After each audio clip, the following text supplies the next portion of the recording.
We see the numbers ticking up. Welcome to the Minnesota Climate Adaptation Awards ceremony. We are very excited for today's event. This is an annual celebration, and it's finally here after many days of counting down till we get to honor leadership in Minnesota and the Midwest for climate adaptation. We'll just wait 1 minute until we have more people logging on, and then we'll get started.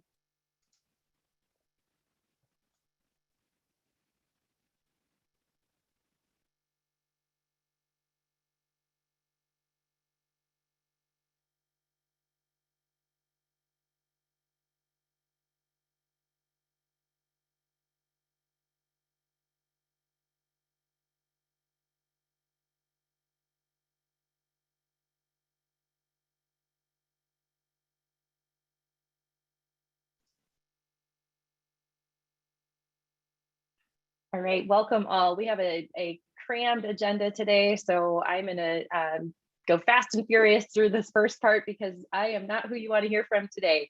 My name is Heidi Roop. I am the director of the Minnesota Climate Adaptation Partnership and a faculty member at the University of Minnesota in the Department of Soil, Water, and Climate. And I am representing today an incredible team of people who have made today's award ceremony possible. We have an hour and a half together today. Next slide, please. We won't spend a whole lot of time with me. We are going to, the main part of the show is the presentation of our award recipients for 2022 for our Climate Adaptation Awards. This will be followed by a keynote address from Dr. Katharine Hayhoe on the importance of climate leadership. And this will be followed by a dynamic panel discussion with the award recipients, Katharine Hayhoe, and it will be moderated by me. And then we'll close out with some brief remarks and some more ways to stay engaged in climate adaptation work in Minnesota and across the Midwest region. Next slide, please. The awards today are presented by the Minnesota Climate Adaptation Partnership. We are an organization representing a wide variety of interests and commitments from federal and state agency leaders to tribal entities, to businesses and nonprofits and individuals, all coming together in partnership to support communities as we confront the challenges of a changing climate. This represents a variety of work, from working in collaboration on research projects to focusing on capacity building and developing peer-to-peer networks to strengthen our abilities to more effectively adapt and respond to the impacts of a changing climate. And we are really working to advance best practices as they relate to climate smart or climate informed decision-making. You can learn more about our work at climate.umn.edu, and there are ways to stay engaged. We're hiring, we're growing. There's lots of exciting movement happening for our organization, and so please do follow along and gather more information. As we go throughout the event today, we will be putting a variety of links and information about the Climate Adaptation Partnership, our incredible award recipients, including a detailed program. So please check out all those resources if you want to get more details about our event today and of course the folks that we are celebrating. Next slide, please. The Minnesota Climate Adaptation Partnership has been around since the mid-2000s, but in the last couple of years, we have accelerated our growth and we have sort of shifted our organizational structure, in part thanks to investments and support from the University of Minnesota. And so just this month, we have kicked off our inaugural advisory board. So we have a formal advisory board representing incredible breadth of expertise and leadership and ideas and perspectives from state and federal agencies, tribes, county governments, municipal leaders, and others. And so we are really excited to work with our advisory board to formalize a research and capacity building agenda that will guide our work moving forward for at least the next 5 years. So stay tuned for all of that work. Next slide, please. Today, however, we are really here to celebrate our adaptation leaders in the state. This is a photograph of the awards that will be virtually handed to our award recipients today. These are handcrafted by a local Minnesota artist, Jonathan Oyen from Full Circle Glassworks. We're really grateful to him for his vision and help creating these awards, and you can see more of his work at fullcircleglassworks.com. And these awards really, you'll see today, and Mark Seeley will provide us with an overview and some history on the awards, but more importantly, the important and valuable and impressive work that is being done by our award recipients. But these awards are presented annually by the Minnesota Climate Adaptation Partnership, and we've been awarding these since 2014. And these awards celebrate exceptional achievements in leadership, education, research, policy development, and practices that improve climate resilience or climate justice through the development, advancement, or implementation of climate adaptation strategies and decisions. You'll see today, and you can learn more about our awards online, but you'll see today that we really firmly believe that expressing gratitude and celebrating and championing leaderships are in this space is a way to really accelerate adaptation, or one critical element of accelerating adaptation. Next slide, please. Before I pass the mic to Mark Seeley, I do want to extend our gratitude to our partners and sponsors who made today possible, including the Nature Conservancy and the Bell Museum and 3M, and of course, the University of Minnesota. Next slide, please. Without further ado, because we are all here for the awards and to hear from our keynote speaker, I am going to pass the mic to Dr. Mark Seeley. And before I do, I'll just give you a quick bio. Many of you are probably familiar with Mark and his work. He still does work with the Minnesota Climate Adaptation Partnership, even though he is now as a professor emeritus in the Department of Soil, Water, and Climate here at the University of Minnesota. He worked at the University of Minnesota from 1978 to 2018 as an extension climatologist and meteorologist. As part of that work, he managed the weather and climate education program and did an extensive array of research and teaching. He serves as a weekly commentator on Minnesota Public Radio's Morning Edition. I'm sure you're used to hearing him. I certainly am, and very much enjoy his updates and conversations with Kathy Gordon. And he continues to write the weekly newsletter, the Minnesota Weather Talk. You can find access to that and sign up through the Minnesota Climate Adaptation Partnership website. Dr. Seeley has also helped the Twin Cities Public Television produce award-winning documentaries on Minnesota's most memorable historical weather events. Mark, you might be busy as we navigate a new climate era. And he's worked extensively on communicating about how climate change is affecting our state infrastructure and our natural resources and communities. He's also an author and has been honored by a variety of organizations for his research, his service, and his impressive communications efforts, which have concluded engaging in climate conversations in every single county in the state of Minnesota. And with that, I will pass it to Mark Seeley. Thank you so much, Mark. Thanks very much, Heidi. And I'm delighted to still have the opportunity to participate in these MCAP awards. They're near and dear to my heart. We all have such things that, shall we say, stay in our heart and our mind the rest of our lives. And my involvement with this group since 2007 has such a place. I want to further elaborate briefly that this award is a unique award. I hope that it will be prominently displayed by the award winners. It was crafted by a unique glass artist on the North Shore in Minnesota, negotiated by Barb Luukkonen, one of our early founders with MCAP, and we hope to be able to continue this type of award. Also, I just want to emphasize that we are holding up some individuals and organizations. This is your moment. We are recognizing you for the wonderful work you've done. We hope that you will continue in that wonderful work and that you will realize that this larger community that's so committed to this statewide, if you will, effort at climate adaptation is going to be standing behind you all the way as you pursue your future endeavors. And we're just grateful to have the opportunity to recognize you. This is your day. So if we can start with the first award winner, that would be great. Sarah Smith, I hope this puts a smile or at the very least a big broad grin on your face as depicted in this picture. It's wonderful that we're being able to recognize you today. For those of you out there on the streaming event, that want to know more about Sarah, I would encourage you to read more about her great work. I only have an opportunity in a few minutes to highlight a small fraction of what she has done. Sarah has served in recent years as the Tribal Climate Resilience Liaison for the Northeast Climate Adaptation Center College of Menominee Nation. She has informed and enhanced tribal nations' efforts towards climate adaptation practice with respect to both their communities and natural resources. Sarah is a role model for her tireless work to reduce the vulnerability of Indigenous communities in the Midwest to climate change impacts.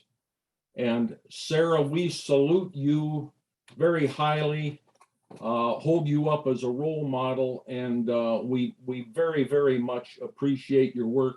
If we were doing this in person, there would be a tremendous ovation for you.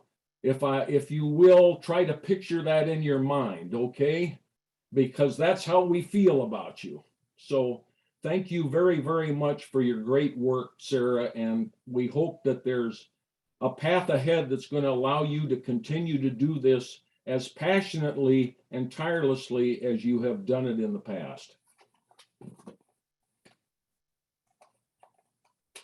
Can I have the next slide, please? This award for the Business Adaptation Award is for Precipitate. Precipitate is a consulting firm specializing in sustainable architecture and design. Elizabeth Turner, I understand you're representing Precipitate, and we're delighted again to have you with us today. And I hope this brings a great, prideful smile to your face, because we're holding you up. You have helped with sustainable architecture and design, helped assess the needs and values of individuals and their communities as you design new projects for them. Precipitate is considered exemplary for their work with Bemidji State University in building for additional resilience capacity with respect to climate change, as well as many of your other community efforts. The other attribute of Precipitate that we all salute and highly value is that equity and justice are your guiding principles and have always been part of your approach to all new projects. So once again, Elizabeth, the whole community holds you up, and we so much value the work, and we hope there's others out there that might copy the work that you've set, the path you've set. And that's another reason we're holding it up. So again, a strong salute to you and Precipitate for your wonderful work. Can I have the next one, please? In the Organization Adaptation Award category, we are saluting Equilibrium. And for this, Laura Wedge, are you there? I hope your image can be put up and for others participants to see.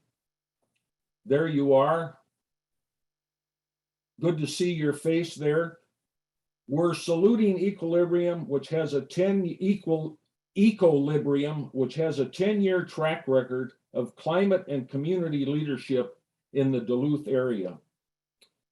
One of the neighborhoods they focused on was Lincoln Park, where they helped to establish a community solar garden array that provides power to the Duluth Veterans Place and others. And Jody Slick, a salute to you. I'm sorry I didn't mention you at the outset. That's part of being old, you know. You have to forgive somebody that's been on this earth 75 years. So anyway, I apologize for that.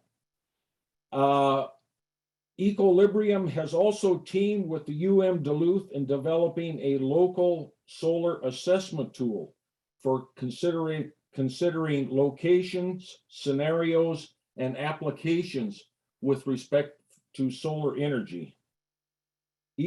Equilibrium is a huge asset to the city of Duluth, and we all hope from the MCAP community that Duluth community continues to cherish your work and hold it up for other communities in Minnesota to view as a possibility for them. So thank you very, very much.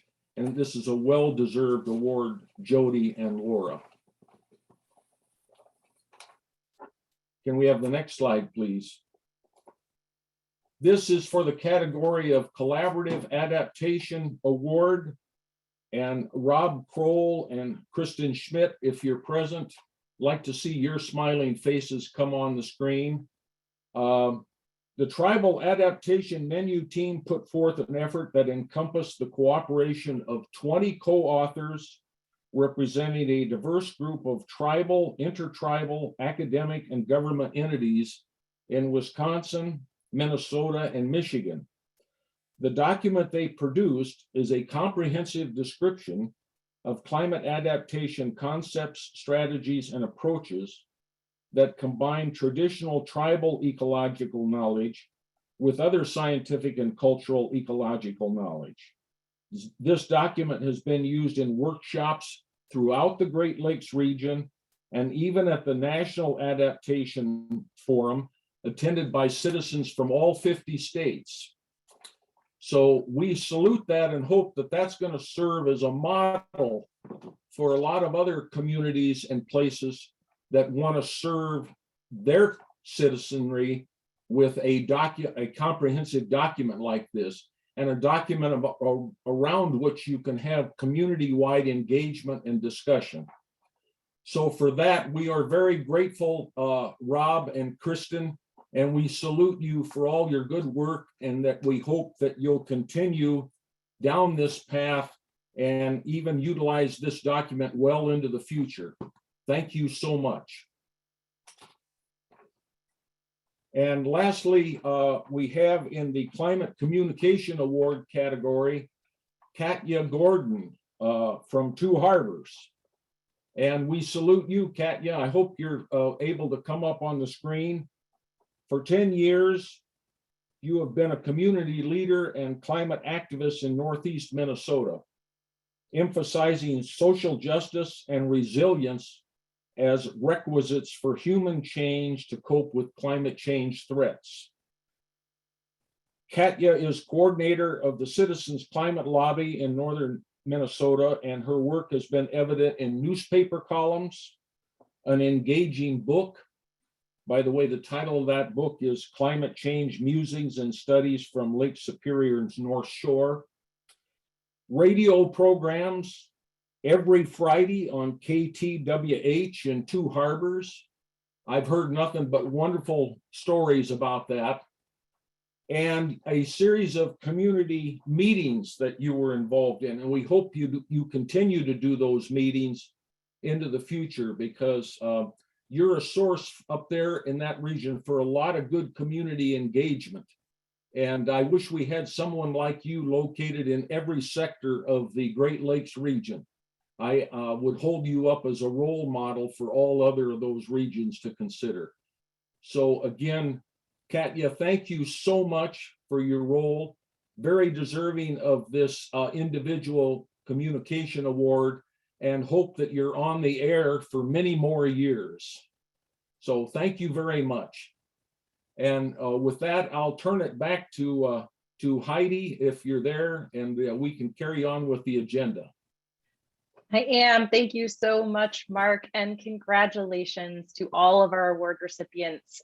We know that that quick run through in no way summarizes or does justice to your incredible work and contributions. So we really encourage everyone listening in today to please check out all the links that have been put in the chat. Each award recipient has a dedicated webpage on the Climate Adaptation Partnerships website, and you can learn more about their work. And we encourage you to check out their links to their organizations, to their businesses, to the tribal adaptation menu, to the podcast, to the radio shows. It's an impressive amount of work, and we really hope that it serves to inspire you and inform your work in the space of climate adaptation as well. So congratulations to all. Very much look forward to a panel discussion with all of the award recipients. But before we do that, our next item in the agenda today is a keynote address from Dr. Katharine Hayhoe on the importance of climate leadership. So I am going to just provide a brief introduction. It is not enough to say that we are thrilled. There are no words to describe how excited we are and how grateful we are to have Dr. Hayhoe with us today. She is definitely I'd say someone I aspire. I want to be Katharine when I grow up someday. So someone I watch with great admiration. And whose journey in climate science and climate communication has been an inspiration to my own.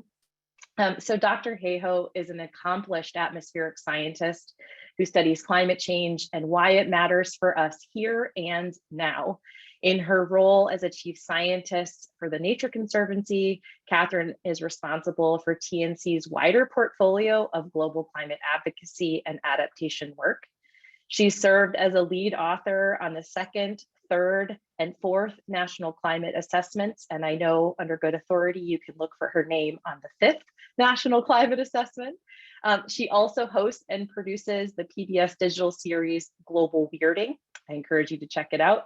And serves on advisory committees for a broad range of organizations, including the Smithsonian Natural History Museum, the Earth Science Women's Network, and the American Association for the Advancement of Science.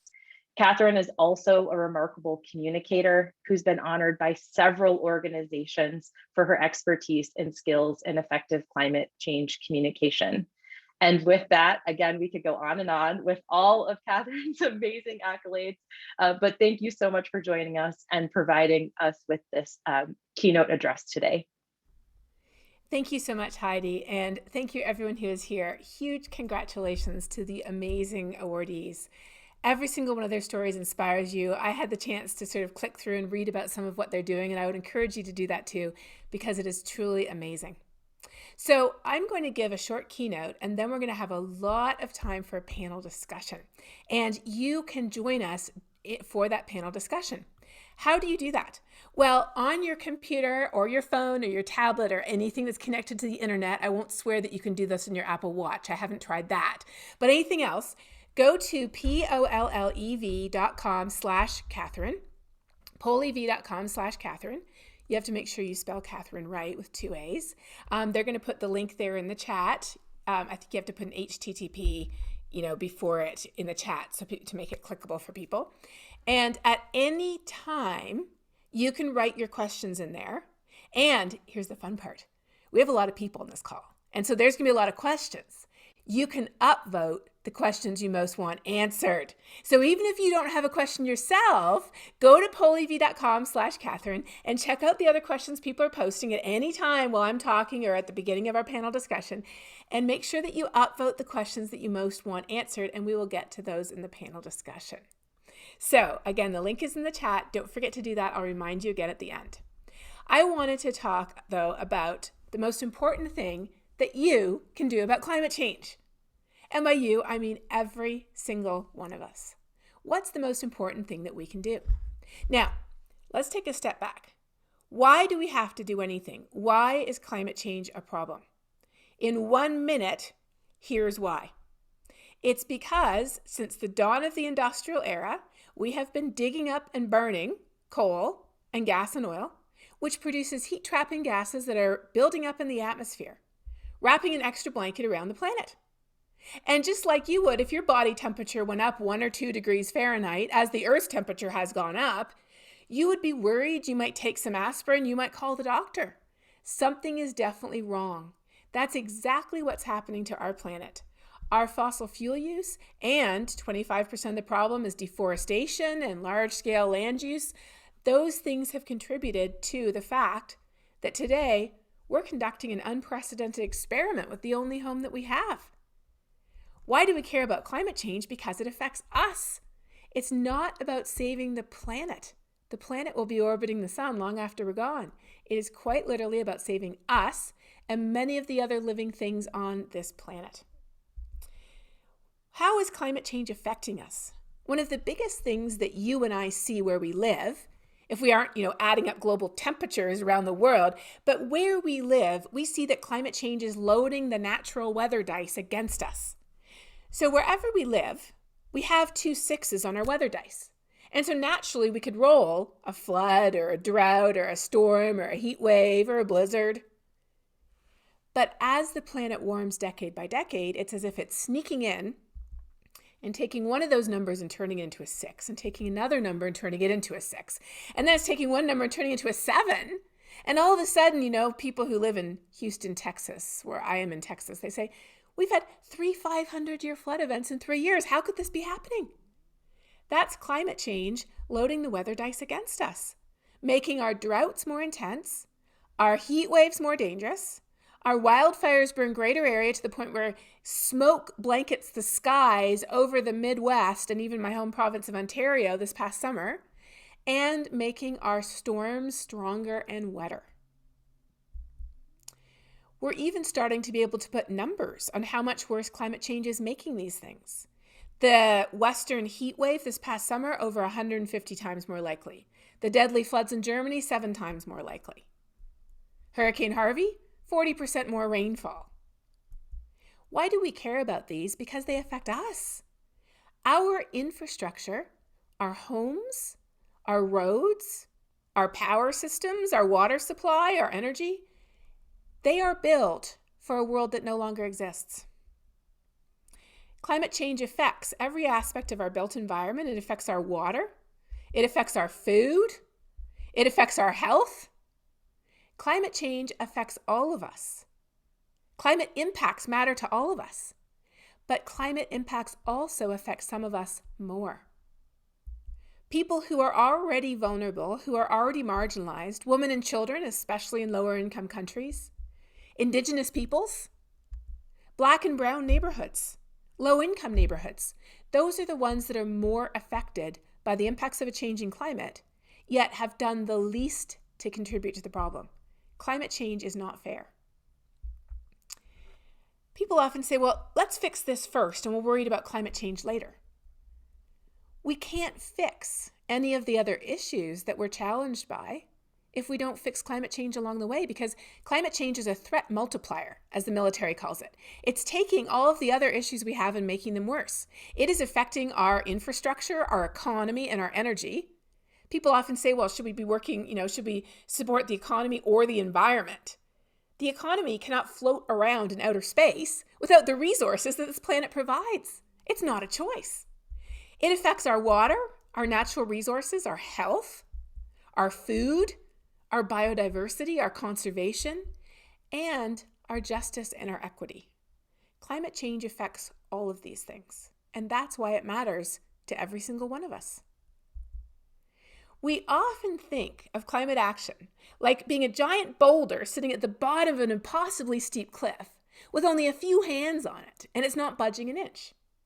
But when we look around, when we hear that around the world last year during the COVID pandemic, 90% of new energy was clean energy. When we hear that the country of Scotland that hosted the COP meeting was 98% powered by clean energy. When we find out that the state of Texas, where I live, which is more often known as the oil and gas home of the United States, we're at 35% clean energy, mostly wind. Minnesota's at 30% as of this last year. When we hear about all of the nature-based solutions that are being implemented using really innovative financing schemes that allow low-income countries to actually exchange their biodiversity, protecting their biodiversity and their incredible natural resources, protecting those in exchange for debt alleviation. When we hear about what's happening, we realize that giant boulder is not at the bottom of the hill, it's already at the top of the hill. And it already has a lot of hands rolling it down the hill, but it just isn't going fast enough. So how do we speed things up? That's where leadership comes in from all of us. Now, let me start with what we usually do and explain why it doesn't work. So climate's changing and we get concerned. We get worried. We get anxious. We may even be panicked. And so we look around, and when we don't see action happening, we think, nobody else is worried and they better be.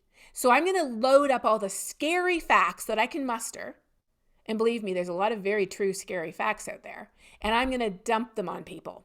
As much scary information as I can find. But here's the problem.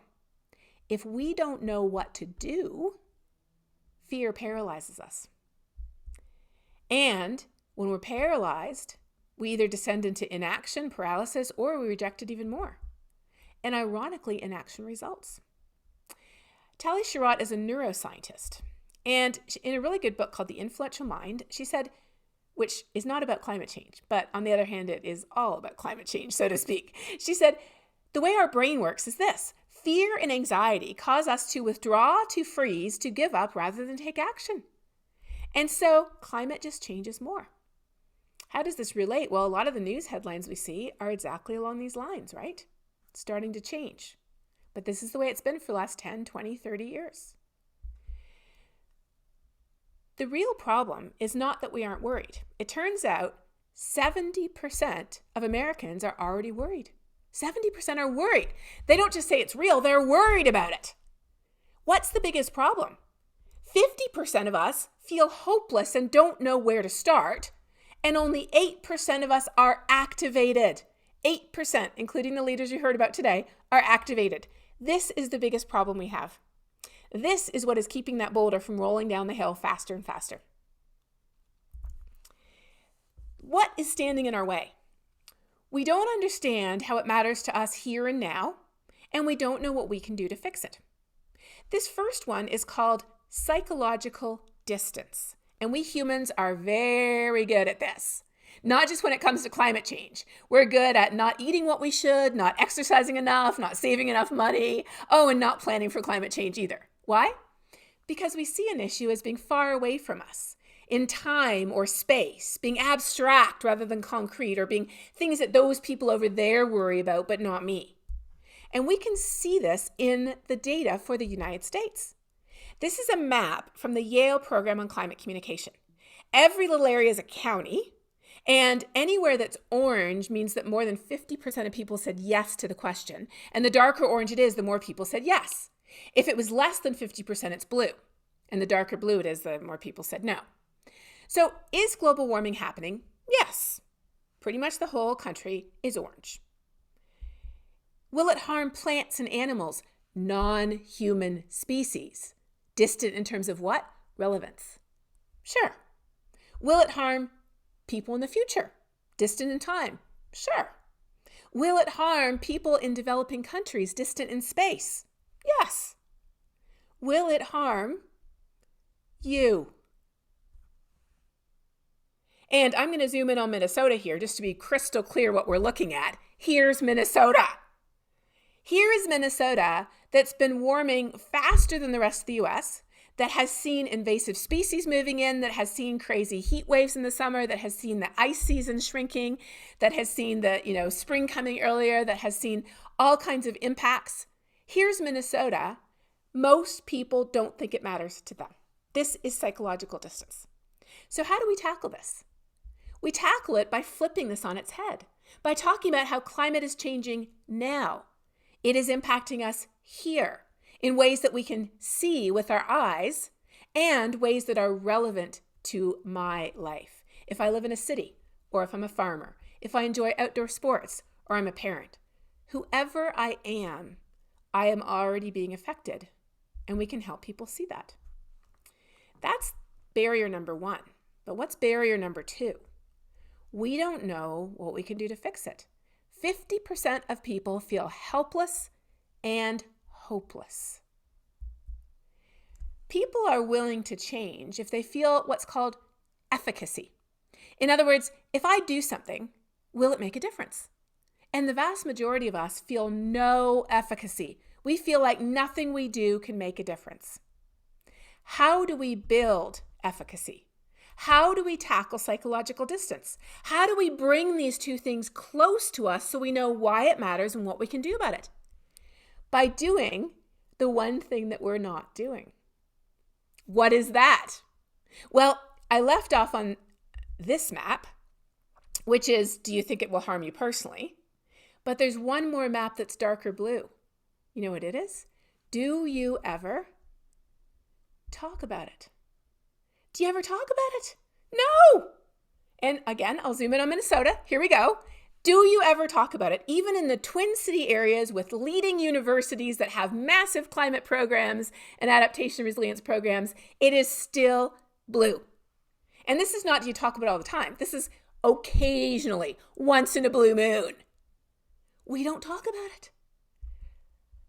What am I talking about? I'm not talking about loading up on the scary facts and dumping them on people. I'm talking about how climate change affects us and what we can do to fix it. Someone once said, though, okay, but how do you talk about polar bears where I live? I said, you don't. You talk in Minnesota, you talk about farming. In Minnesota, you talk about flooding. In Minnesota, you talk about ice fishing. In Minnesota, you talk about air pollution and the heat in summer in cities. We talk about what matters to us. Why do we care about climate change? Because it affects things we all care about: our water, our food, our safety of our homes, our health. Climate change affects every aspect of our lives. And we need to talk about how it's affecting us and what we can do to fix it. Okay, so what does that look like? What we can do to fix it? That's where we truly engender hope. Real hope, not hope that's based on burying our heads in the sand and hoping everything will be okay. Hope that says it's bad and it's going to get worse. Success is not inevitable or even entirely probable, but there is the possibility of a better future, and there's a way to get there. And this is what that way looks like. I went to Glasgow. I was at COP26. And when I was there, I saw hope. Where did I see hope? I saw hope in the kids who were there. I saw hope in the corporations who were there. I saw hope in the students who were there. I saw hope in the religious leaders who were there. I saw hope in the policymakers and the politicians who were there. I saw hope everywhere I turned at COP. Why? Because people were there who represented every aspect of civil society. It was not just countries, it was every type of person you can imagine was there to talk about why climate change matters and what we can do to fix it. Where else do I see hope? I do see hope in what countries are doing, whether it's divesting of fossil fuels or being better than every other country in terms of climate action, or Supreme Court's ruling that mandatory carbon pricing is constitutional. That just happened in Canada just last year. I find hope in what companies are doing, big companies like Walmart or Microsoft or Apple or IKEA or Unilever or more. I find hope in what cities and states are doing. 16 Minnesota cities declare a climate emergency and urge legislative action. Look at the date, a week ago. I love what's happening in Texas, and I always talk to people about what's happening in terms of our energy and our investment in nature-based climate solutions. I love talking about what communities are doing. Here in Texas, we have the biggest army base in the US. It's half powered by clean energy. I love fresh energy in Minnesota, talking about pollinator-friendly plants and solar fields to address biodiversity and the climate crisis literally in the same place. I love that Minnesota churches are leading the way in installing solar panels on all kinds of churches. Wherever we look in our communities, we see action. I see hope in the awardees that we're celebrating right here, right now, today. They are people who have either taken action individually or have banded together with others to take significant action in our community to change Minnesota. We see that young people are speaking out. We see that our own lives are changing, how we eat, how we travel, how we get our energy, what we do with our waste. We see that the world is changing. That giant boulder is truly rolling down the hill in the right direction, but it needs to go faster. And how does it go faster? When we add our hand and when we use our voice to encourage others to add their hands too. So how do we get that boulder going faster? The first step is by talking about it. And that's why when I did a TED Talk, I said, the most important thing you can do is to talk about it. And people say, we don't need talk. It's enough talk. We need action. And I say, tell me how we act without talking. How do we take action without communicating with each other? Someone who I've learned a lot from is George Marshall. He is a UK climate expert who wrote a really great book called Don't Even Think About It, How Our Brains Are Wired to Ignore Climate Change. And he explains how when we talk about how it affects us and what we can do to fix it, it has a profound impact on all of those around us. We often obsess over connecting the dots between, convincing the people who say it isn't real that it's real. And that's a gap. It's a pretty big gap in the United States compared to any other high-income country. But did you know there's a bigger gap? The gap between people who say it's real and people who think it matters to them is 30%. And the gap between people who say it's real and people who are activated is 65%. So when you say, well, I live in a bubble where everybody feels the same way I do, well, unless they've all got their hands on the boulder, we have some work to do. And how does our work begin? By using our voice to talk about why it matters and what we can do to fix it. Don't think just about your carbon footprint, so to speak. Think about your climate shadow. How we use our voice to advocate for change at our school, our university, our neighborhood, our city, our state, our place of work, our nonprofit, the group that we're part of. Whatever groups we're part of, we can use our voice. And when we do that, here's what George Marshall says. He says, what you choose to discuss with your friends and family helps them understand what's important to your community. Talk is the fertile field in which cultural change begins. Without talking about it, it's impossible for a group of people to solve a problem. And your words can have more of an effect than you might think. Conversations underpin all climate action. Where people, and by conversation, sometimes it isn't actually talking. Sometimes it's what you do that people see you doing too, right? Where you choose to invest your money, what party you vote for, what energy source you use, how you travel. All of these actions start with conversations. Having conversations about climate change in our daily lives plays a huge role in creating social change. We take our cues about what's important from what we hear from our family, our friends, our colleagues, and the neighbors. The goal here, I love this, is not to tell people about it. It's to expand the number of people who are part of the conversation. Help them see how who they are is the perfect person to care. Knock over the first domino. How? By having that conversation, by doing something that people can see, by engaging your climate shadow, not just your climate carbon footprint. So climate changes, we get worried. Here's where we break the mold. We lead with showing how it affects us and what real solutions look like in Minnesota. People feel empowered. Action results. And to go back to neuroscience here, the human brain is built to associate forward action with a reward, not avoiding harm. So reframe your message so the information you provide induces hope, not dread. And what is more hopeful than the amazing things that the people who have been awarded those awards today are doing? So go out and have a conversation. Say, you wouldn't believe what they're doing. Let me tell you about this amazing program that they're doing with tribal nations in Minnesota, or taking kids sailing on the Great Lakes, or working in an urban setting. Tell people about what's going on in Minnesota. People feel empowered, action results. And the bottom line, as I say in my book, is it's not about saving the planet. It truly is about saving us. So thank you so much. Don't forget, you can still be putting your questions up in pollev.com/Katharine. And now I'm going to hand it back to you, Heidi. Thank you so much. This is the problem with Zoom. We needed to have queued up a big, round of applause for everyone. Thank you so much for those lovely thoughts. I know I was furiously taking notes. Always a great reminder. And what we are going to do right now is actually heed Katharine's advice and talk about the amazing work that's underway in our state, and to hopefully leave you all feeling empowered and having some of those great action-oriented stories to tell about work happening across the landscape today. So I'd like to invite all of our award recipients to please turn their cameras on. We are going to now transition to a panel discussion for the next about 35 minutes. And I'd like to encourage all of you in the audience to please post your questions for Katharine and for our award recipients in Poll EV. And we'll have that link posted back in the chat as well for folks. So you can just easily click on it and add your questions, and also upvote the questions you see coming into the chat. So our panelists, as you all are aware, but I'll give you the quick rundown. So we know who you can direct your questions to and who you'll be hearing from in this panel discussion.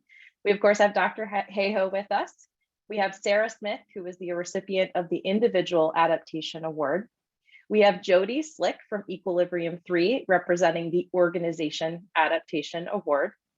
Elizabeth Turner from Precipitate, representing the Business Adaptation Award. We have the Tribal Adaptation Menu team who received the Collaborative Adaptation Award, and that is being accepted today by Rob Kroll and Kristen Schmidt on behalf of the entire team, Tribal Adaptation Menu team. And we have Katya Gordon with us today, who's the recipient of the Climate Communication Award.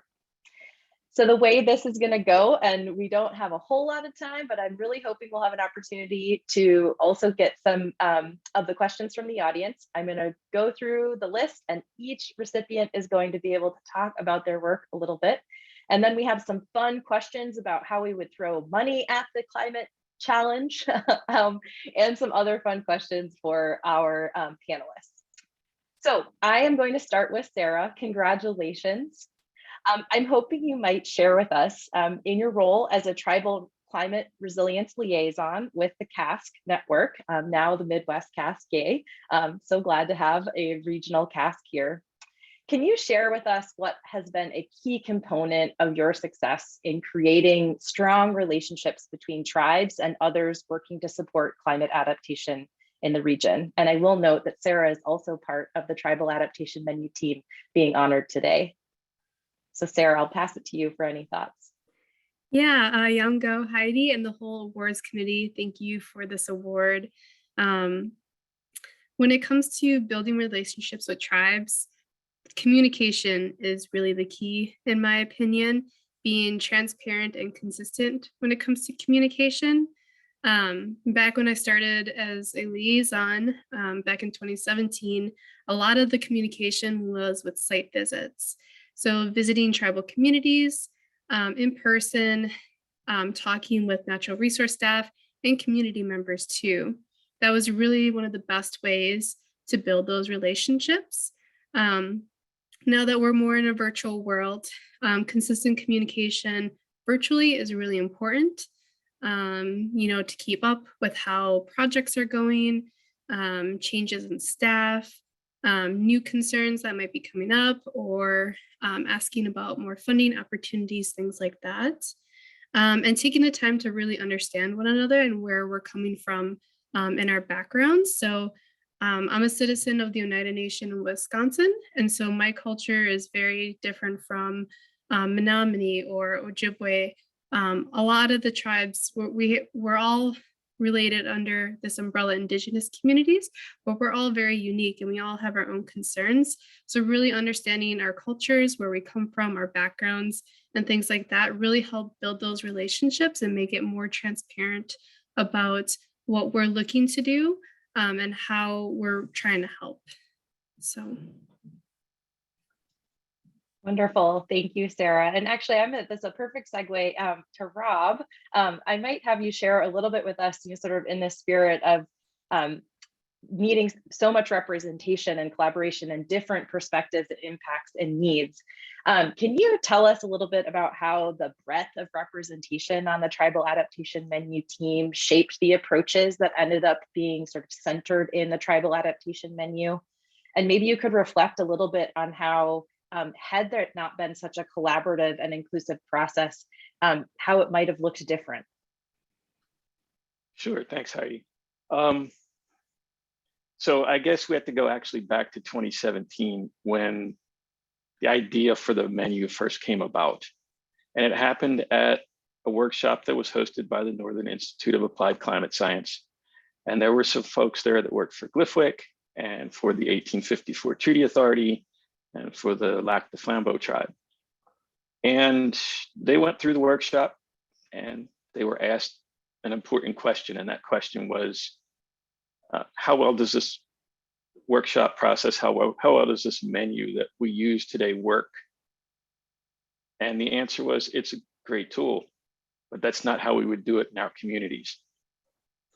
Because these folks were primarily tribal members or tribal employees.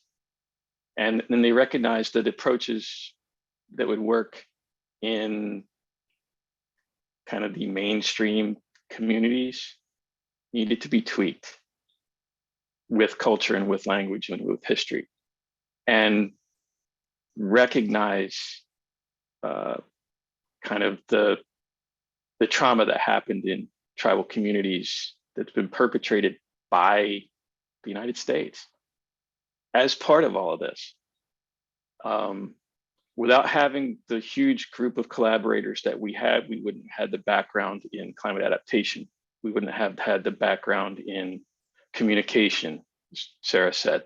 We wouldn't have had the background in Ojibwe and Menominee language and history and culture. And we wouldn't have been able to bring all of these things together to build a tool designed to work in Indigenous communities and help them adapt to climate change in their own way and in their own place.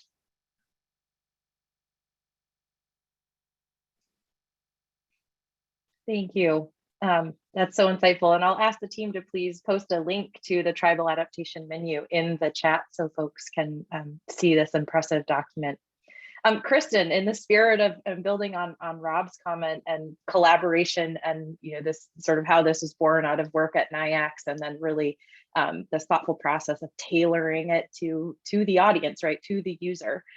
Could you provide the audience with some advice that you would offer us for how can we approach large sort of interdisciplinary collaborative efforts? Do you have, I guess, as it particularly pertains to adaptation and resilience, do you have any advice or recommendations or maybe a key lesson that you learned through this process?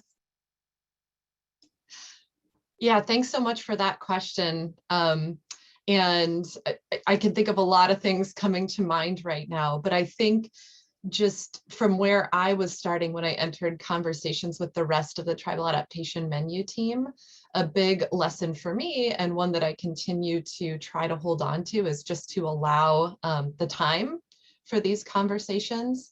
I think, personality wise, I tend to be a person who likes to jump into action, want to go forward, make a plan, implement it right away. And one thing I learned throughout the process of creating the Tribal Adaptation Menu with this big, broader team of people is that it's so important just to kind of slow down, take time to have tough conversations, often hash out ideas, really sit and listen to people who might be coming from at a problem from a different angle. And take that in. And it's something that I continue to think about in adaptation work today, even beyond and outside of just the Tribal Adaptation Menu. Wonderful, thank you. I think that we hear lots of threads of communication and listening. These are things that we often are not making maybe enough time for, or bringing the right people in to our work and efforts. So yeah, I'm looking forward to diving more deeply into these themes too as we move through this conversation. Elizabeth, I'm going to pass it to you sort of from this business perspective. Precipitate really, you say you work at this intersection of architecture and research and education. I think it's a really interesting nexus. And your business is also dedicated to a just transition. So in your client work, how do you center environmental justice and equity into climate resilience and adaptation planning? I think there are a lot of businesses that do that work, but can you tell us a little bit about your process and maybe why this is so central to your work as a business? Yeah, sure. So I think you're going to start to hear some more of these themes continuing in the way we approach things. I think the difference is that as a business, we are not part of communities where we're doing the work. So it's really important for us to recognize that we are temporary members of communities. And I think the first step is to really connect and partner with people who are long-term members of those communities, and give them kind of a toolkit so that they can connect and build long-term relationships where we're going to be there for a short time and continue those conversations when we're gone. And also to figure out how the report can be most useful. I think, Rob, hearing you talk about how it wasn't, the first version wasn't something that could be used in a way that was most kind of tied to what the community needed. I think that's something that we try to look at. There's like a right way to do climate work, and sometimes that right way isn't always the way that makes the most sense for what the community actually needs to make climate adaptation happen. I think listening is important. We use a technique called appreciative inquiry, which starts with what do you love instead of what's wrong. And so I'd really encourage people to look that up. And then finally, amplifying voices that don't always get to the table. And that looks like a couple of things. So recognizing the voices, bringing them to the table, including them in the report, but also compensating in a way that makes sense for the kind of work that we're doing is really important. It's not just our work, it's really building something with community members when we do it right. And we don't always do it right, but we're learning. Wonderful, thank you. I'm definitely gonna dive into that appreciative inquiry. I'm sure there's a wide body of literature Yes. as well, but sounds like a really critical practice and aligns well with what Dr. Hayhoe shared with us as well. So Jody, I'm going to pivot to you to talk a little bit about Equilibrium 3. And I think just building on this concept, sort of the right way to do something. We're here today to talk about adaptation and building resilience. And so I think at the heart of that, right, is being adaptive ourselves. And so I'd like to ask, so in 2012, Duluth experienced a catastrophic flash flood event, right? So these sort of indicators of these fingerprints of a changing climate. Could you share with us sort of how your work has helped prepare Duluth to face similar or maybe even worse climate events in the future? And importantly, how you've done this in a way that is centered again on the sort of in a manner that's just and equitable. So this is probably a combination of sharing more about Equilibrium 3's work and your geography of interest, but also how you do your work. Great. Thanks for the question. In 2012, we were very fortunate as an organization in that we had already created an energy efficiency program, community scale energy efficiency program.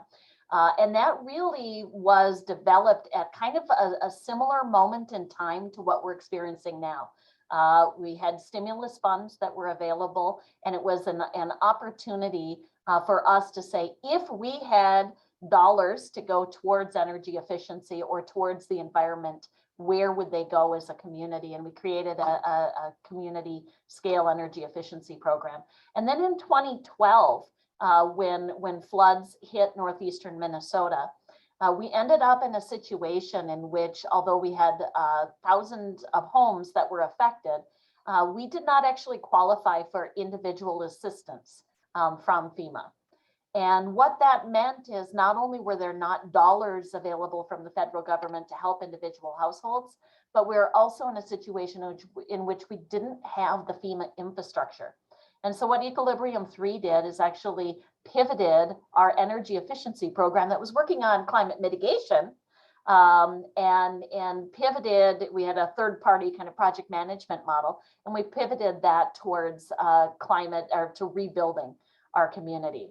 And so we sat across the table from the individuals who talked about the idea of the Northland Shuffle, those that were affected that the next time it rained, their 5-year-old wasn't sleeping because they were afraid that their basement was flooding, or the elderly couple that when they started to hear rain would get up and make this shuffle down to the basement to see if they were running into a situation. So as an organization, really since that moment, taking a lot of the flood recovery leadership, we've really seen how, you can ask yourself, when's the best time to plant a tree? 30 years ago. When's the second best time? Today. And so what we've been doing for the last decade now is really looking at what are the things that we wished we had in place. And that's everything from some amazing community partnerships. There's now something called a Ready North Network that's working on resiliency, preparedness, adaptation, et cetera. And that's emergency government, and it's our social service agencies and our healthcare, et cetera, to continuing to look at this idea of anytime we have the opportunity to be investing in our community or investing in the people in our community, how are we building social cohesion? because social cohesion is going to be, a huge indicator of whether or not we can get beyond that next disaster. And then whether or not when we're rebuilding our infrastructure, we're doing that right. And I loved what Katharine said earlier about conversation. I think maybe that's one of the biggest impacts we've had as we continue to carry that conversation in our community. We can say, good job in rebuilding and taking this 24-inch culvert that blew out and moving it to 30 inches or 36 inches. That's the type of adaptation we need. But we also need to understand now we have emerald ash borer in our community. And so what would have been good a decade ago and would make us feel like we've adapted sufficiently to climate isn't there unless we start talking about the green infrastructure, et cetera. So lots of things, just proud to be in a community in which there are so many partners working on this together. Wonderful. Thank you so much. A lot to unpack there as well. And I'm sort of nodding along in agreement and enthusiastic agreement. Katya, I'd like to build a bit on what Jody said. And I think, again, a sort of thread and through line through this whole discussion and through Katharine's presentation around the role of communication. You're being honored today as a communicator with our Communications Award.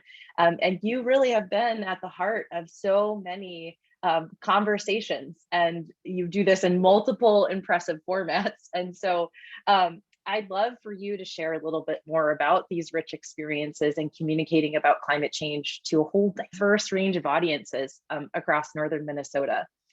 So could you share with us a little bit about how you've approached climate conversations with folks in your community who maybe share a different viewpoint with you on the issue?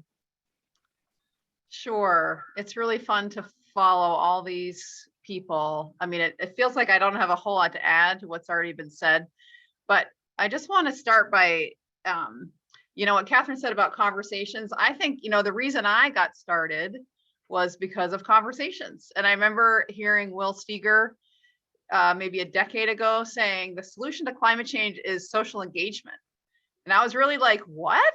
Like, it really struck me. And, sentences like that, I think we could be afraid to say them, but then sometimes we're not saying it for right now. We're saying it because it's going to last in their mind for a long time. And then in a month or a year, they're going to remember that. And they're going to go, oh, yeah. And I also remember hearing a pastor in church saying, climate change is going to overwhelm every other issue we have in the next 50 years. And I was like, really? And it stayed with me. And so when it started to make sense, that's when I really, started to get active. So I think, what Katharine said just cannot be overestimated. That, and that said, it's not easy. I think the main challenge today is trust and becoming a trusted source of information, a trusted person to listen to. It really is the challenge, and it's a formidable challenge sometimes. And I think for me, what I have started, or what I try to do, is to really find out where people are coming from. I try not to ask anyone to do something that I wouldn't do. And what we're asking people to do is huge. So, we're asking them to change their whole life paradigm. We're asking them to speak out against or differently than virtually everyone they know.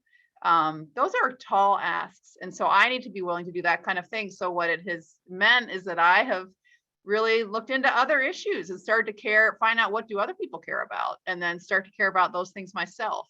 And I think if you really listen, like we're all saying, you actually find you start to change. And so one thing that I've thought about so much is the I don't even know who said it, but the phrase that we cannot solve problems on the same level that they were created. We have to rise to another level. And I think this is just happening with climate change, because we cannot solve it at the same level that it was formed. We really have to change. And so I think every one of us that is determined has probably hit roadblocks and gone, I guess I can't do this the old way. There's going to be a new way here. And what is the new way? And so we're just slowly learning it takes, speaking with courage. It takes being in there for the long haul. For me, I read a lot about the ending the slave trade, which took, 50, 60, 70 years. And I think, I can't sit there weeping because 2 years, I've worked really hard for 2 years and it's not exactly where I want to be. So I think we know we're in this for the long haul. And so we need to do things that sustain us. We need to sort of take a lifetime commitment. And then we find that's when the train gets rolling and really good things start to happen. So, I mean, it's not easy, but it's really fun to see that, like Katharine said, it's happening, but we do need to rise in order to make it happen. It's not going to happen if we exist on the same level that we were before. Should I answer the question in the panelists, or do we just, I saw a question pop up.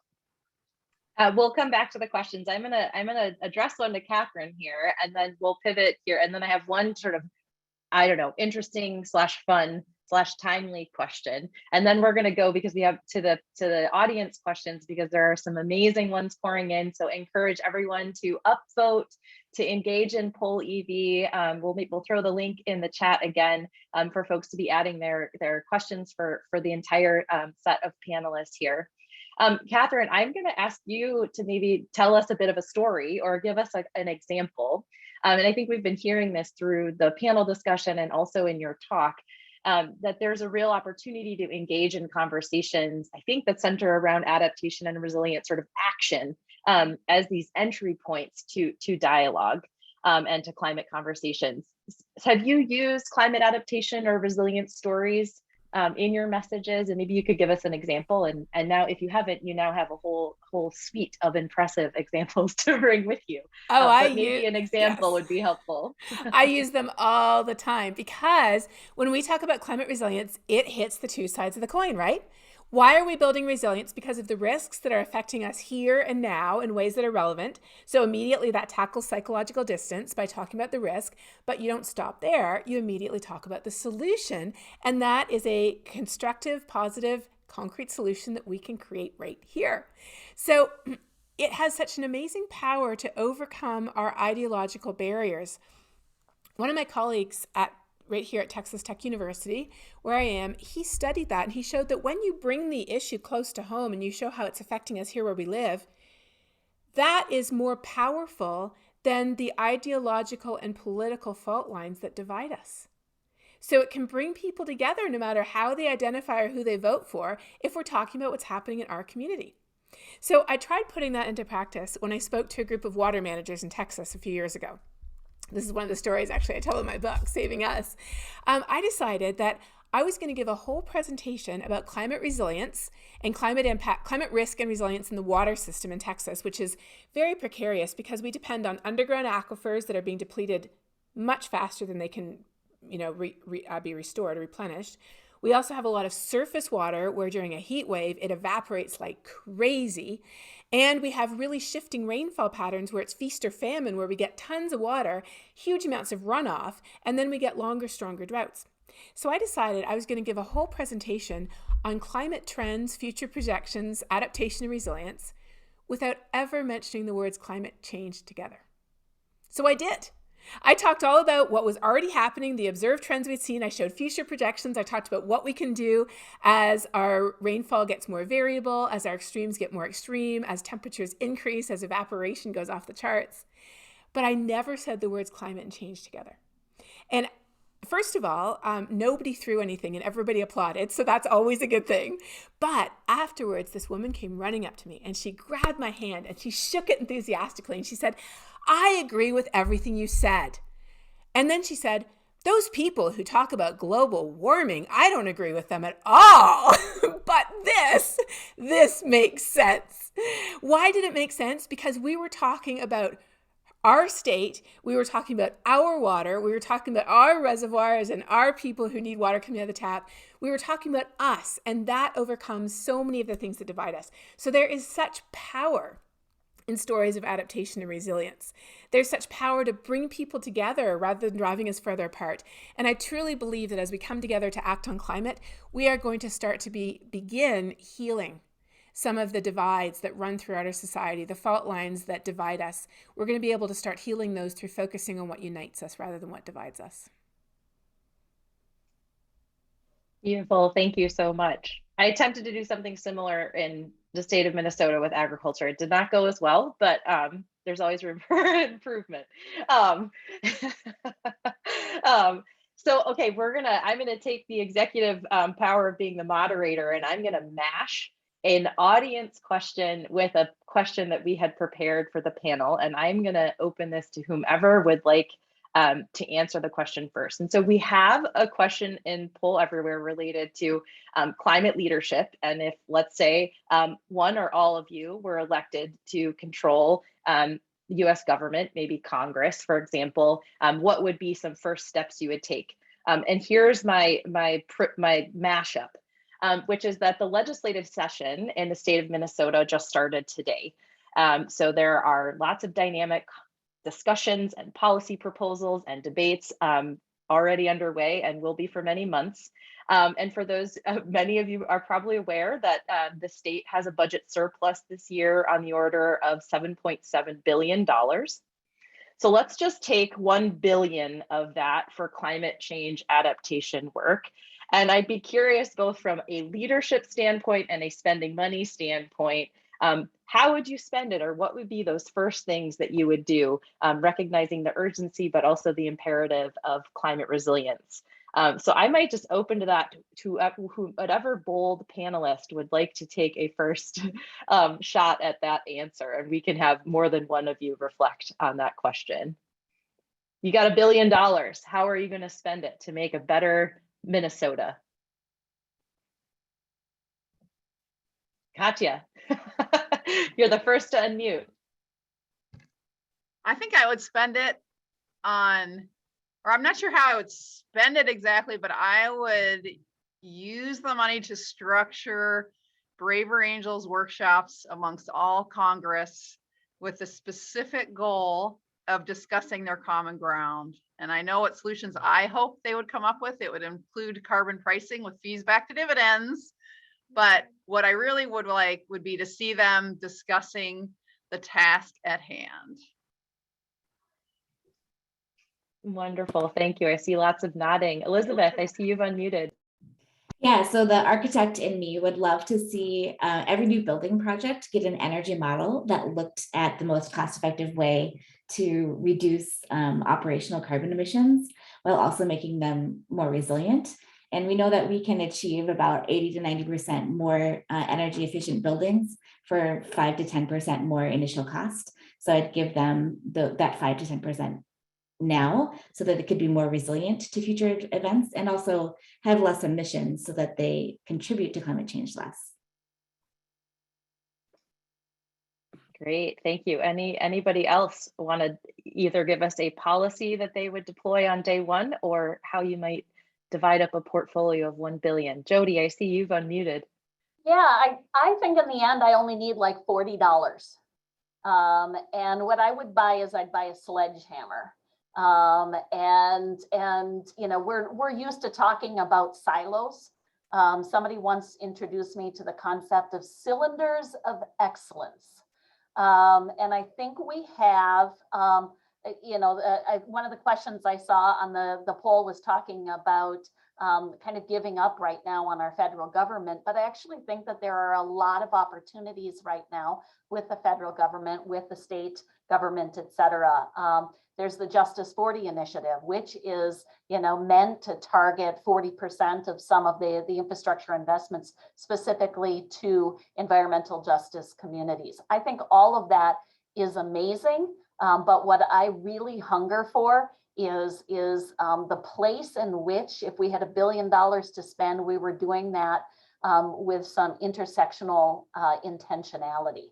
Not just you know, one part of our government looking at environmental justice while another is looking at our built environment, and another is looking at our food systems, et cetera, but really looking at those place-based all in solutions, not the silver bullet, maybe the silver shotgun, that can really deeply impact our environmental justice neighborhoods. And I say that sitting in a census tract where our residents are in the lowest 0.5% of life expectancy for all Minnesotans, on average, not even living to 70 years. And I need a transportation solution that's going to work for an aging population, for disabled individuals, for the climate. And I need to do the same with 100-year-old homes.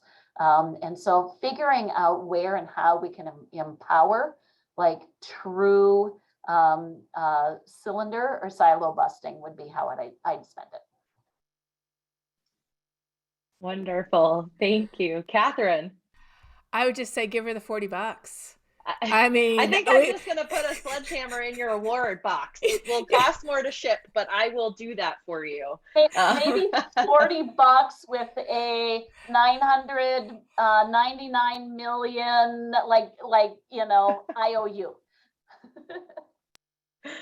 Oh, amazing. Let's see, Katharine, you're unmuted. Would you like to add your dollars? How would you spend them? I think that there are a couple of different ways that government can influence change. One of them, the obvious one we've mentioned, are policies. So putting in place smart policies that incentivize adaptation and resilience, that address the inequities in our society which cause the vulnerabilities to begin with. I mean, just addressing the risks without addressing the vulnerabilities is like putting a Band-Aid on something that needs stitches. You have to do them both, but you gotta do the stitches too. And then also de-incentivizing fossil fuels, which are currently massively subsidized. Fossil fuels are subsidized to the tune of, I think it's $600 billion. It exceeds the Pentagon's budget. I mean, just astronomical amounts in the United States.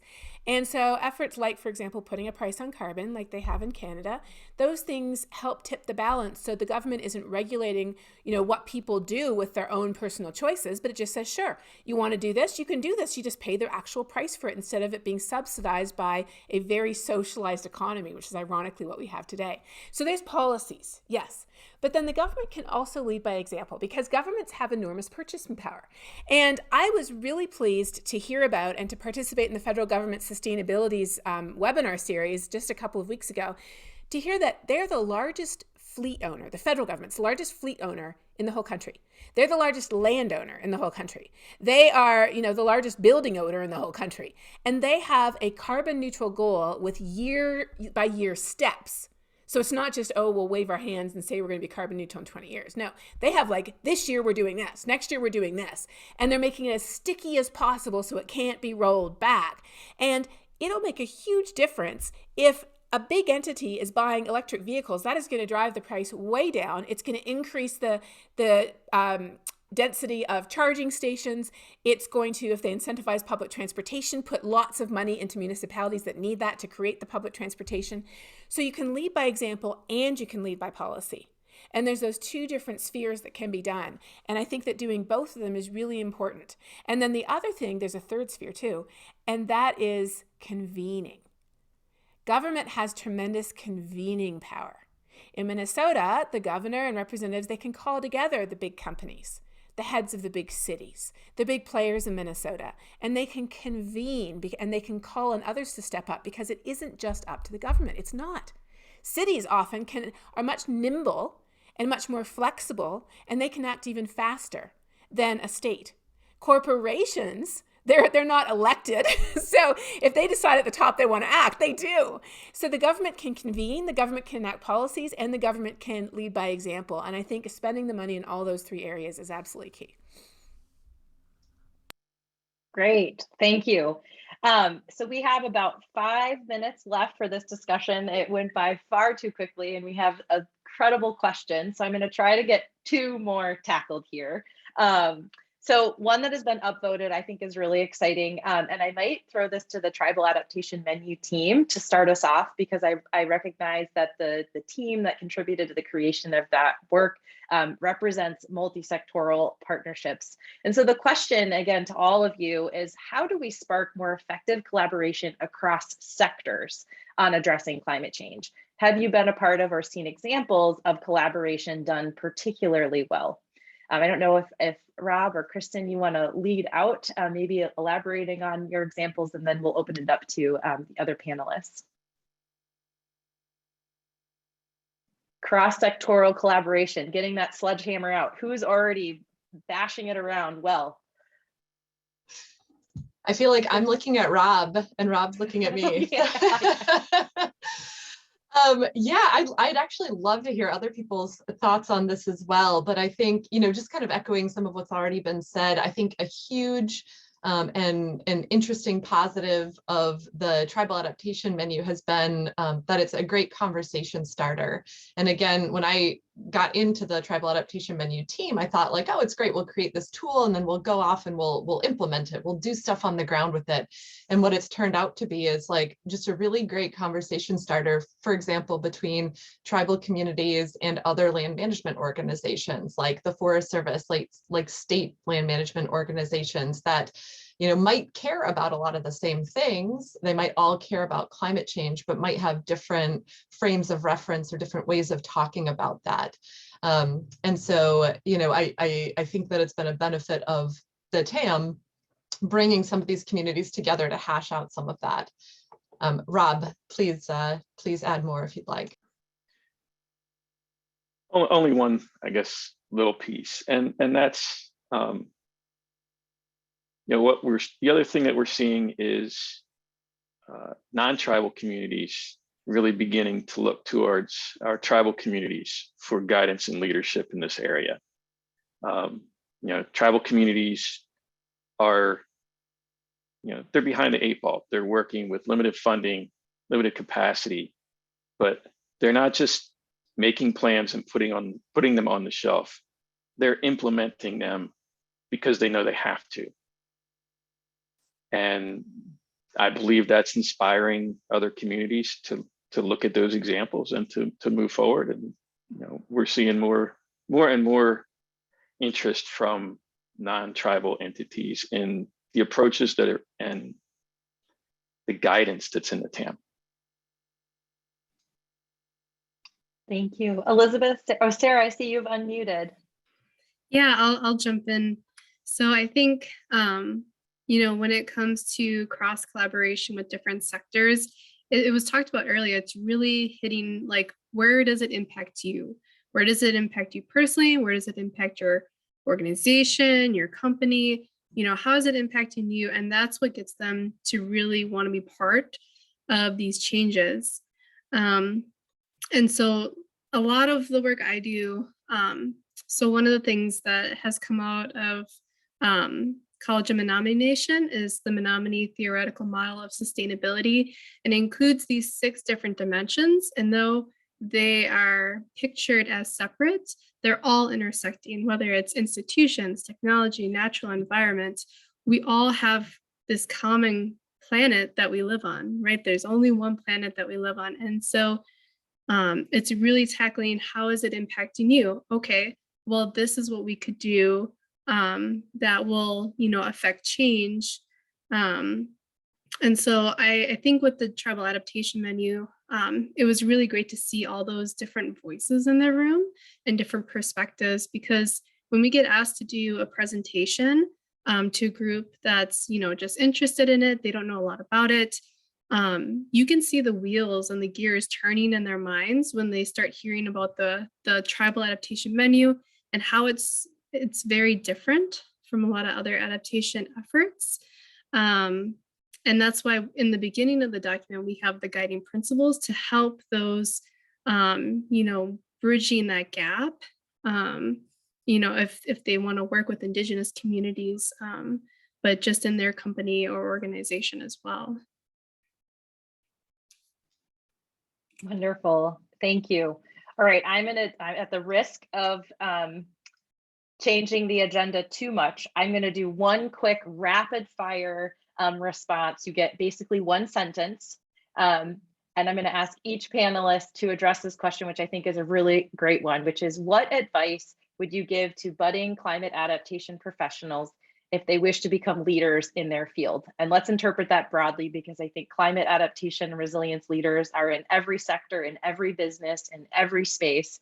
And so I'm gonna go around really quickly. I'll call your name and we'll want your quick one bit of advice. Elizabeth, I'll start with you. Realize you're not alone and find your people.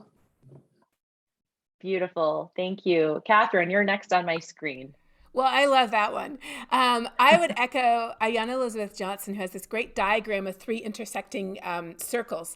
Do what you're good at, what the work is that needs doing, and what brings you joy. Wonderful. Kristen, you're next on my screen. Yeah, I'm going to harken back to something that Katharine said in her presentation, but climate change intersects with all of these other fields and all of these other interests. So I think, no matter where you're working, you can bring climate change and a resiliency perspective into your work. So just remember that. Wonderful. And Rob, you're next on my screen. Find that commonality and that common ground with the people that you're working with and talking to. And like Katharine said, you may not be able to say climate and change in the same sentence. That's okay, as long as you're moving towards the common goal. Wonderful. Katya. Don't be afraid. Thank you. And Sarah. That's it. Yes, similar to what Elizabeth said, find your people and you're not alone. I think I'm not going to go off and ramble, but you're not alone. You can't do it all. Ask for help and build that support network so you can do more than just the individual can. Thank you. And Jody, we'll close with a parting piece of advice from you. Never said anything in one sentence. So I would just say ditto. Oh, beautiful. I can't thank you all enough for this lovely discussion. I think the only thing I wish we had more of is time. I guess that shares something in common with the need for climate action. Time is not on our side, but I certainly am inspired by all of you. Susie, I'll ask you to bring up the slides just for some brief closing remarks so we can end at our scheduled time at past. While those get pulled up, I just want to extend my sincere gratitude to Katharine Hayhoe for your beautiful talk, and of course to all of you award recipients for your amazing work. This is just a small token of our appreciation to you for your leadership, for all of the work that is translating to impact on the landscape. So we will get those sculptures to you for you to display wherever you may choose, but congratulations and thank you so much for all of your work. And we hope we will continue to celebrate you all moving forward. Next slide, please. On a note of gratitude, teamwork makes the dream work. And so I just want to extend our gratitude to the entire awards committee who helped make this event possible, who combed through the amazing nominations that we got this year and decided on this impressive lineup of recipients for our 2022 Climate Adaptation Awards. Next slide, please. I also would like to give, I took executive privilege and I'm giving out an additional award this year, which is the Awards Most Valuable Player. And this is going to Dr. Susie Clark. We have a special award made this year. Susie is a postdoc on the Climate Adaptation Partnerships team, and she has stepped up and gone above and beyond to help make this event possible. She's added this to her portfolio of work that also includes multiple research projects, and we could not be here and had been as well organized without Susie. So Susie, this is to you with our sincere and utmost gratitude for your contribution to this event. I want to cry because it's just, you're so incredible. And this is really, the event is a reflection of your incredible work. So thank you very much. Next slide, please. And of course, we can't do anything without support from our partners and our sponsors. And so thank you to 3M, to the Bell Museum and the Nature Conservancy for your support and of this event. And of course, this pivot, we had a hybrid event that's now fully virtual. And sincere gratitude to the University of Minnesota Extension and to CFANS for all of the help in executing this event, from graphic support to web design, to helping us think about effective communication to get all of you in the room. Next slide, please.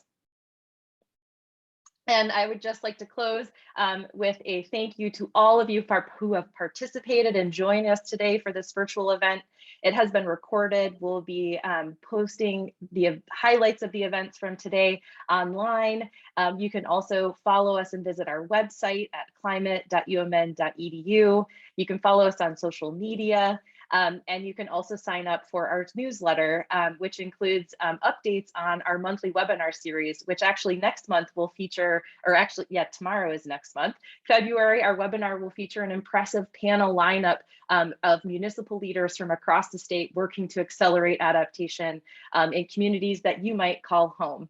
So please stay tuned. And we also have a lot of jobs. There's some jobs posted right now. So if you're interested in working with us and supporting our work, please check out our website. And with that, I will close with just sincere gratitude and a big shout out to Mark Seeley for being willing to give out our awards again this year. So thank you so much. And that ends our formal program for today. Congratulations again to all the award recipients.